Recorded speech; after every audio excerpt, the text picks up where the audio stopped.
Sir Holi సందర్భంగా వాడే synthetic colours వలన మనకి ఎలాంటి సమస్యలు వస్తాయంటారు? హోలీలో ఉండే సింథటిక్ కలర్స్లో మోస్ట్లీ హెవీ మెటల్స్ ఉంటాయమ్మా. Like aluminium, lead, mercury, zinc ఇలాంటివి. దీనివల్ల ఏంటంటే బాగా రుద్దడం వల్ల ఫేస్ మీద కొంతమంది కలర్లు బ్లాక్ కలర్ ఇంకా సిల్వర్ కలర్ నోట్లో కూడా పూస్తూ ఉంటారు అత్యుత్సాహంగా.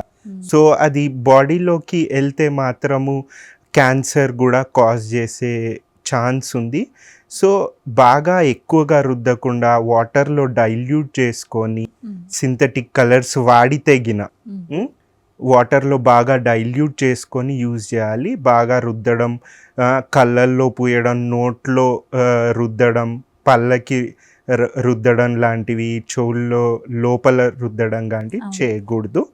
చేస్తే ప్రమాదం. దానికన్నా ఆర్గానిక్ కలర్స్ దొరుకుతున్నాయి, అవి వాడితే బెస్ట్. అది లేని పక్షాన ఈ కలర్స్ అనేవి డైల్యూట్ చేసుకొని వాటర్ రూపంలో గులాళ్ళు కానీ ఏవైనా కానీ వాటర్ రూపంలో వాడితే బెటర్. ఈ సింథటిక్ కలర్స్తో ఇరిటెంట్ ర్యాషెస్ వస్తాయమ్మా. అండ్ అది కొన్ని హెవీ మెటల్స్ కన్జ్యూమ్ చేయడం వల్ల విరోచనాలు, వాంతులు కూడా వస్తాయి నోట్లో అది పెట్టడం వల్ల. ఇరిటెంట్ ర్యాష్కి ఇమీడియట్గా డర్మటాలజిస్ట్ దగ్గరికి వెళ్తే ట్రీట్ చేస్తారు. కళ్ళల్లో కూడా చాలామంది as soon as like Holi అయిపోయిన వెంటనే సరోజిని హాస్పిటల్లో పోటెత్తిన జనం అని చెప్పి మనకి చెప్తూ ఉంటారు మీరు. సో కళ్ళకు కూడా డ్యామేజ్ కాజ్ చేస్తాయి. సో దాంట్లో కూడా కంటి డాక్టర్లు సరైన ట్రీట్మెంట్ ఇస్తారు.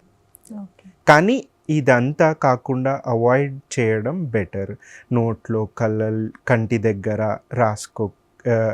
అప్లై చేయకుండా మనం జాగ్రత్త తీసుకోవడం బెటర్. ఏదైతే స్కిన్ ఉందో స్కిన్కి హోలీ ఆడడానికి వెళ్ళే ముందు మీరు coconut oil, cheap and best coconut oil రాసుకున్నా, లేకపోతే ఏదైనా మాయిశ్చరైజర్ రాసుకుని వెళ్ళినా కూడా అది దానివల్ల వచ్చే ర్యాష్ని అవాయిడ్ చేయొచ్చు.